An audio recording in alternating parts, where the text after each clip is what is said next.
Hello friends, कैसे हैं आप सभी। बिहार जल टारगेट में एक बार फिर से आप सभी का बहुत बहुत स्वागत है।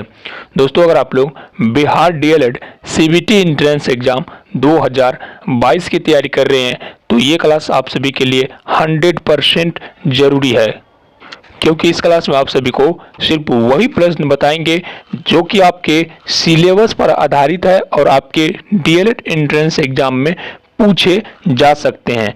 तो ये परिवहन, संचार एवं व्यापार ये आपके सिलेबस में दिया गया है, आप लोग जाकर के देख भी सकते हैं। तो आज हम आप लोग के सिलेबस पर आधारित यानी सोशल स्टडी के सिलेबस, परिवहन, संचार एवं व्यापार से रिलेटेड पूरे 30 ऑब्जेक्टिव प्रश्न को क्लियर करेंगे। अगर आप लोग जो है इस क्लास को पूरे एंड तक देख लेते हैं तो परिवहन, संचार एवं व्यापार से जो भी आपके एग्जाम में प्रश्न आएंगे कोई भी प्रश्न नहीं छूटेगा। ये पीडीएफ बिल्कुल आपके सिलेबस के आधारित तैयार किए गए हैं, पूरे एकदम सीरीज में ये पीडीएफ तैयार किए गए हैं। तो चलिए आज हम लोग परिवहन, संचार एवं व्यापार से संबंधित 30 ऑब्जेक्टिव प्रश्न का जो है स्टडी करते हैं। इससे पहले जान लीजिए, अगर आप लोग पहली बार बिहार जल टारगेट पे आए हैं तो चैनल को जरूर सब्सक्राइब कर लीजिएगा। साथ ही इस वीडियो के डिस्क्रिप्शन में जाइए, टेलीग्राम, व्हाट्सएप ग्रुप का लिंक है, उनको भी ज्वाइन कर लीजिए। अगर किसी को 4 सब्जेक्ट वाला पीडीएफ चाहिए तो आप हमारे इस व्हाट्सएप नंबर पे भी मैसेज कर सकते हैं। इसमें आपके सिलेबस के एक एक पार्ट पर आधारित जो भी टॉप लेवल का प्रश्न है, टोटल प्रश्न का आपको पीडीएफ मिलेगा। तो चलिए क्लास में आगे बढ़ते हैं। यहाँ पे आज हम लोग परिवहन, संचार एवं व्यापार से संबंधित टोटल 30 प्रश्न को क्लियर करते हैं। ठीक है दोस्तों, देखिए सबसे पहला क्वेश्चन है आप सभी के लिए। क्वेश्चन है, देश में कितने विशेष आर्थिक क्षेत्र विकसित है। ठीक है दोस्तों, देश में कितने विशेष आर्थिक क्षेत्र विकसित है। ऑप्शन ए में है 10, ऑप्शन बी में है 7, ऑप्शन सी में है 15, ऑप्शन डी में है 5। तो जो राइट आंसर है अगर आप लोग जानते हैं तो कमेंट्स में जरूर बताइए। दोस्तों, आप लोग को पता होना चाहिए कि हमारे जो देश है इसमें 7 आर्थिक क्षेत्र विकसित है। ठीक है दोस्तों, चलिए नेक्स्ट प्रश्न को हम लोग बढ़ते हैं।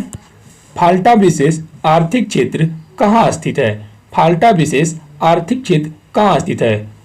ऑप्शन ए में बिहार, बी में पश्चिम बंगाल, सी में केरल, डी में उड़ीसा। ठीक है दोस्तों, ये 100% इंपोर्टेंट प्रश्न है, आपके डीएलएड एंट्रेंस एग्जाम के सिलेबस पर आधारित टोटल प्रश्न है। ठीक है दोस्तों, अगर आप लोग आंसर जानते हैं तो कमेंट्स में जरूर बताइए। ठीक है दोस्तों, देखिए फाल्टा विशेष आर्थिक क्षेत्र जो है दोस्तों पश्चिम बंगाल में स्थित है। ठीक है दोस्तों, फाल्टा विशेष आर्थिक क्षेत्र कहाँ स्थित है, पश्चिम बंगाल में स्थित है। इसका राइट आंसर हो जाएगा आपको ऑप्शन नंबर बी। चलिए दोस्तों, हम लोग नेक्स्ट प्रश्न को बढ़ते हैं। नेक्स्ट प्रश्न आप सभी का स्वनिर्म, ठीक है, स्वनिर्म चतुर्भुज महामार्ग से संबंधित नगर है। स्वनिर्म चतुर्भुज महामार्ग से संबंधित शहर कौन है। ठीक है दोस्तों, देखिए यहाँ पे लखनऊ, पटना, गांधीनगर, उसके बाद यहाँ पे चेन्नई। ठीक है दोस्तों, तो आप लोग याद रखिएगा स्वनिर्म चतुर्भुज महामार्ग से संबंधित जो नगर है वो चेन्नई है। चेन्नई है दोस्तों, स्वनिर्म चतुर्भुज महामार्ग से संबंधित नगर जो है चेन्नई है। 100% इंपोर्टेंट प्रश्न है, टोटल प्रश्न आपके सिलेबस पर आधारित है, इसलिए जो है आप लोग इस क्लास को 1 सेकेंड के लिए भी स्किप मत कीजिएगा, नहीं तो आपके एंट्रेंस एग्जाम में 1 नंबर आपको गंवाना पड़ सकता है। ठीक है दोस्तों, चलिए आगे बढ़ते हैं चौथे नंबर के प्रश्न की ओर। देखिए, भारत का सर्वाधिक विदेशी व्यापार किस मार्ग द्वारा होता है। भारत का सर्वाधिक विदेशी व्यापार किस मार्ग द्वारा होता है। स्थल मार्ग, वायु मार्ग, समुद्र मार्ग और पाइपलाइन के द्वारा। तो देखिए दोस्तों, भारत का जो सर्वाधिक जो है विदेशी व्यापार जो है वो समुद्री मार्ग से होता है, ये आप सभी जानते हैं और ये भी इंपॉर्टेंट प्रश्न आपको पूछ सकते हैं, टोटल टॉप लेवल का प्रश्न है। नेक्स्ट प्रश्न आप सभी का 5 नंबर का, स्वतंत्रता प्राप्ति के समय देश में सड़कों की कुल लंबाई कितनी थी। जिस समय भारत जो है स्वतंत्रता प्राप्त किया था उस समय जो है देश में जो है सड़कों की कुल लंबाई कितनी थी। काफी इंपॉर्टेंट प्रश्न है। 2.42 लाख, उसके बाद ख में है यानी ऑप्शन बी में है 1.47 लाख, उसके बाद ऑप्शन सी में है 3.88 लाख, उसके बाद ऑप्शन डी में है 5.78 लाख। तो देखिए जिस समय भारत जो है स्वतंत्रता प्राप्त किया था उस समय जो है देश में सड़कों की कुल लंबाई थी 3.88 लाख थी। ठीक है, चलिए नेक्स्ट प्रश्न को और हम लोग बढ़ते हैं। 100% इंपोर्टेंट प्रश्न सभी, आप लोग एक भी प्रश्न को छोड़िएगा नहीं, A to Z प्रश्न को याद कर लीजिएगा। जो सब भी स्टूडेंट पेड वाले हैं उनको जो है PDF भी ये मिल गया है। अगर आप लोग अभी तक PDF परचेज नहीं किए हैं तो आप लोग जो है हमारे व्हाट्सएप नंबर पे दिए गए जो व्हाट्सएप नंबर है उस पर आप लोग मैसेज कीजिए। ठीक है दोस्तों, वहाँ पे हम 4 सब्जेक्ट का आपको हम PDF देंगे। ठीक है, चलिए आगे बढ़ते हैं। कह रहा है पक्की सड़कों की लंबाई की दृष्टि से प्रथम स्थान पर कौन सा राज्य है? भारत में जो पक्की सड़क है इसकी लंबाई की दृष्टि से प्रथम स्थान किस राज्य की है? बिहार, महाराष्ट्र, तमिलनाडु, केरल। ठीक है, तो देखिए पक्की सड़कों की दृष्टि से जो है देश में जो है नंबर 1 स्थान जो है वो महाराष्ट्र का है। ठीक है, महाराष्ट्र का जो है पक्की सड़कों की लंबाई की दृष्टि से जो है देश में नंबर 1 जो स्थान है वो महाराष्ट्र की है। ठीक है, महाराष्ट्र की है, आप लोग याद जरूर कर लीजिएगा। 100% इंपोर्टेंट प्रश्न है, आपके सिलेबस पर आधारित प्रश्न है, इसलिए आप लोग जो इग्नोर मत कीजिएगा, टोटल आपके सिलेबस पर आधारित है। देखिए देश में वायु परिवहन का राष्ट्रीयकरण किस वर्ष हुआ? देश में वायु परिवहन का राष्ट्रीयकरण किस वर्ष हुआ? तो आप लोग याद रखिएगा 1953 ईस्वी में हुआ था। ठीक है, 1953 ईस्वी में देश में जो है वायु परिवहन का राष्ट्रीयकरण हुआ। 100% इंपोर्टेंट प्रश्न है, कोई भी प्रश्न छोड़ने वाला नहीं है। A to Z प्रश्न को आप लोग याद कर लीजिएगा, ये PDF भी काफी इंपोर्टेंट है। ठीक है दोस्तों, चलिए 8 नंबर के प्रश्न को हम लोग बढ़ते हैं। देश में डाकघर औसत कितने लोगों को सेवाएं दे रहा है? ठीक है, देश में जो डाकघर है जो है औसतन कितने लोगों को सेवाएं दे रहा है? तो देश में जो डाकघर है ऑप्शन ए में है 5817, ऑप्शन बी में है 6817, ऑप्शन सी में है 7817, ऑप्शन डी में है 9817। तो 7817 वाला यहाँ पे 100% राइट हो जाएगा। ठीक है, 7817 जो है ये जो है देश में जो है इतना जो डाकघर है देश में जो है सेवा लोगों को सेवाएं दे रही है। ठीक है, चलिए नेक्स्ट प्रश्न को हम लोग बढ़ते हैं। 9वें नंबर का प्रश्न है, यहाँ पे आप लोग देख सकते हैं भारत में टेलीग्राम सेवाएं कब आरंभ हुई? भारत में जो टेलीग्राम का सेवाएं हैं कब आरंभ हुई? ऑप्शन ए में 1850, बी में 1851, सी में 1852 और डी में 1853। तो जो भारत में जो टेलीग्राम की सेवाएं हैं वो जो है 1851 ईस्वी में आरंभ किया गया था। आप लोग अपने माइंड में एडजस्ट कर लीजिए, 100% इंपोर्टेंट प्रश्न है। ठीक है दोस्तों, 100% इंपोर्टेंट प्रश्न है। भारत में जो टेलीग्राम की सेवाएं हैं 1851 ईस्वी में आरंभ किया गया था। चलिए 10 नंबर के प्रश्न को हम लोग बढ़ते हैं। 10 नंबर का प्रश्न भी काफी इंपोर्टेंट है और जो दोस्तों ये सब प्रश्न जो है आपको पूछे भी जा सकते हैं और कई बार जो है आपके एग्जाम सब में भी पूछे गए। ठीक है, देखिए निम्नलिखित में से परिवहन का कौन सा साधन वाहनांतरण, ठीक है दोस्तों, वाहनांतरण हानियां तथा देरी को घटाता है? ठीक है, तथा देरी को घटाता है।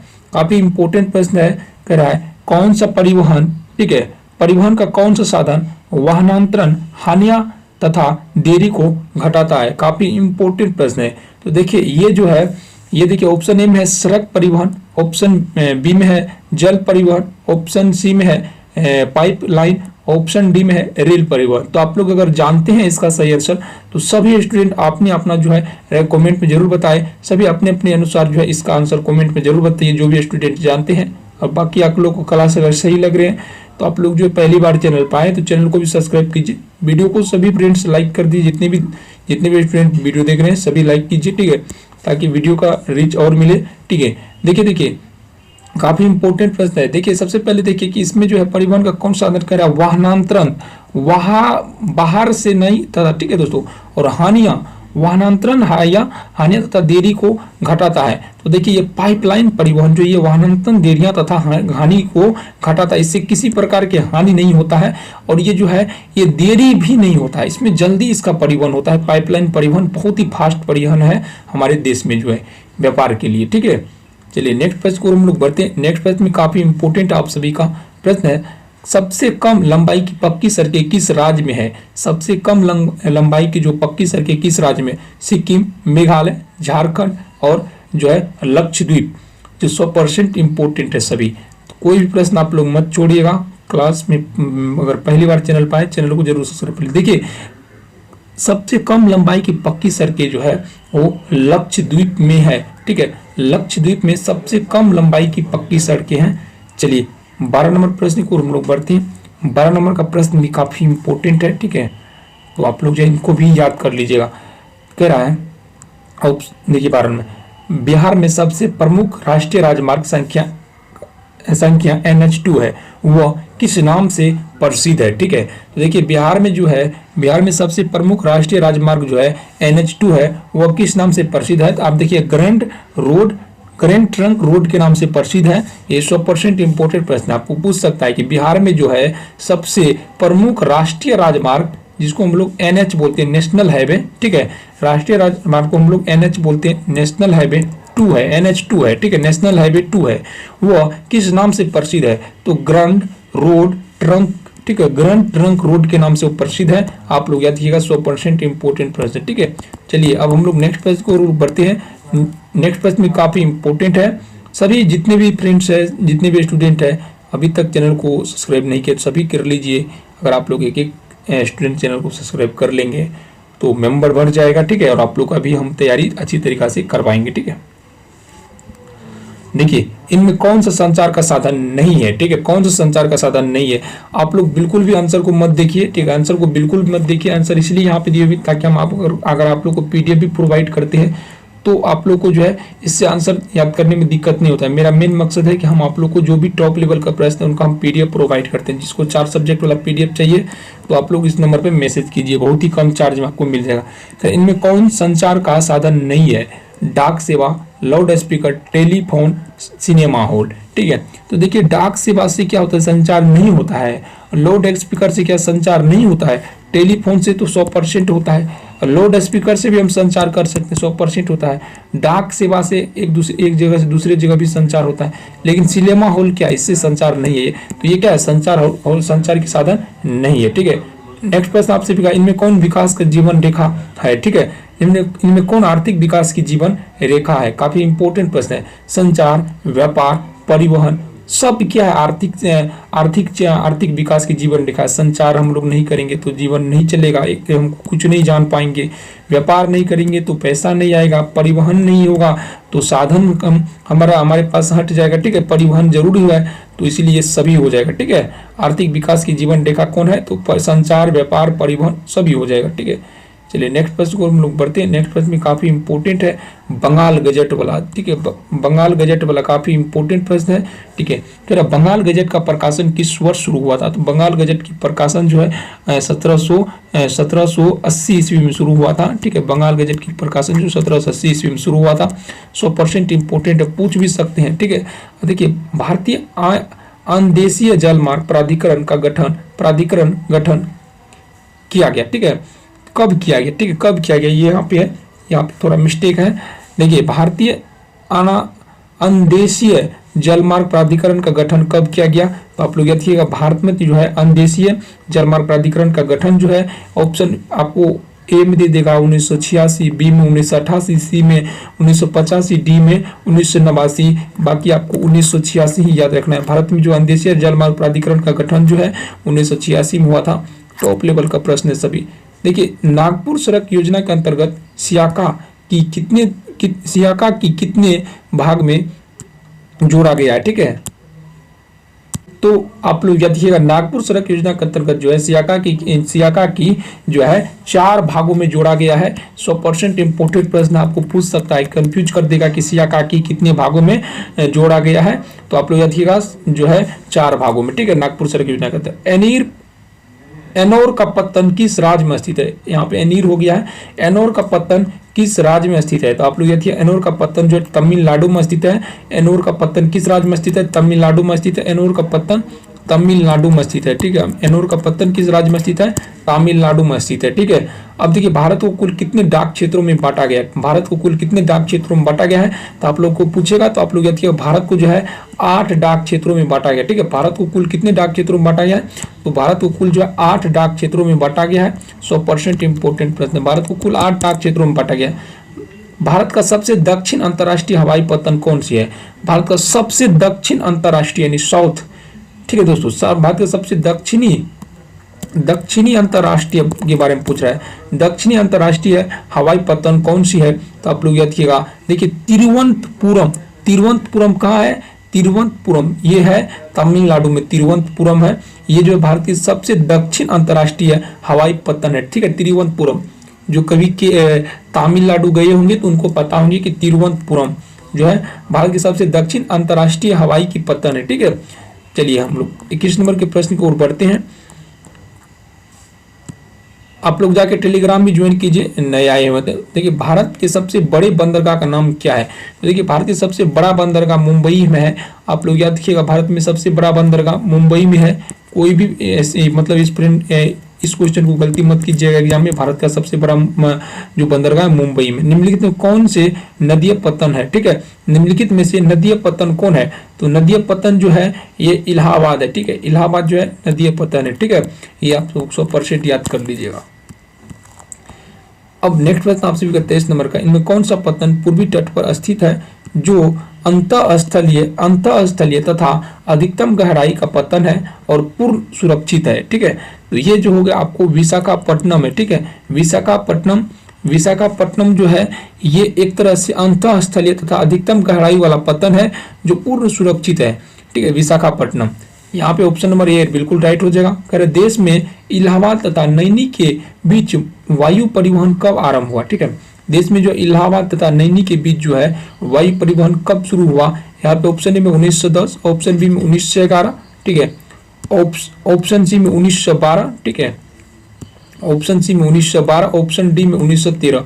तो देश में जो है दोस्तों, देश में जो है इलाहाबाद और नैनी के बीच जो है वायु का परिवहन जो है 1911 में शुरू हुआ था। प्रश्न है, भारत ने कितने देशों के साथ द्विपक्षीय विमान सेवा शुरू किया है? भारत ने कितने देशों के साथ? तो भारत ने कुल 102 देशों के साथ जो है द्विपक्षीय विमान सेवा शुरू किया है। 100% इंपोर्टेंट प्रश्न है, पूछ सकता है। ये संचार के संबंधित जो प्रश्न आएगा वो इनमें भी इनमें शामिल जरूर रहेगा, इसलिए आप लोग इसको जो है नजरअंदाज मत कीजिएगा, याद कर लीजिए। नेताजी सुभाष चंद्र बोस हवाई अड्डा किस राज्य में स्थित है? काफी इंपोर्टेंट प्रश्न है। तो ये जो दोस्तों पश्चिम बंगाल में स्थित है, ठीक है। पश्चिम बंगाल में जो नेताजी सुभाष चंद्र बोस हवाई अड्डा जो है पश्चिम बंगाल में स्थित है, ठीक है। अब देखिए, अब नेक्स्ट प्रश्न आप सभी का, हल्दिया तथा इलाहाबाद के मध्य गंगा जल मार्ग कितना किलोमीटर लंबा है? ठीक है, हल्दिया तथा इलाहाबाद के मध्य बीच में जो गंगा का जल मार्ग है कितना किलोमीटर लंबा है? तो ये 1620 किलोमीटर लंबा है, ठीक है, 1620 किलोमीटर लंबा है। काफी इंपोर्टेंट प्रश्न है, ये आपको पूछ भी सकते हैं, ठीक है, ये आपको पूछ भी सकते हैं। चलिए नेक्स्ट प्रश्न को हम लोग बढ़ते हैं। नेक्स्ट प्रश्न 28 नंबर का कह रहा है, देश का कितना प्रतिशत व्यापार मुद्रों द्वारा, ठीक है, समुद्रों द्वारा होता है? तो देश का कितना % व्यापार जो है समुद्रों द्वारा होता है? तो आप लोग 95% व्यापार समुद्रों द्वारा होता है देश में, ठीक है। यहाँ पे देख सकते हैं कि कह रहे हैं मुख्य रूप से कितना % व्यापार समुद्रों द्वारा होता है? तो मुख्य रूप से यहाँ पे 68%, ठीक है। अब देखिए पारादीप बंदरगाह किस राज्य में है? तो आप लोग देखिए पारादीप जो बंदरगाह है वो उड़ीसा राज्य में स्थित है। तो यहाँ पे आपको हम टोटल 30 प्रश्न का प्रिपरेशन कराएं, कल आपको हम 31 नंबर से करवाएंगे, ठीक है। तो जो स्टूडेंट न्यू आए हैं चैनल पर वो आप लोग जरूर सब्सक्राइब कर लीजिए, ताकि कल इसी समय में आपको जो क्लास हम स्टार्ट करेंगे उसका नोटिफिकेशन आपको पहुंच जाएंगे और आप लोग जो है इस सिलेबस के अकॉर्डिंग क्लास का जो फायदा उठा पाएं। इसलिए आप लोग टेलीग्राम और व्हाट्सएप ग्रुप को भी ज्वाइन कर लिए। इसको PDF चाहिए आप मैसेज भी कीजिए। धन्यवाद, मिलते हैं नेक्स्ट में, तब तक जय हिंद, वंदे मातरम।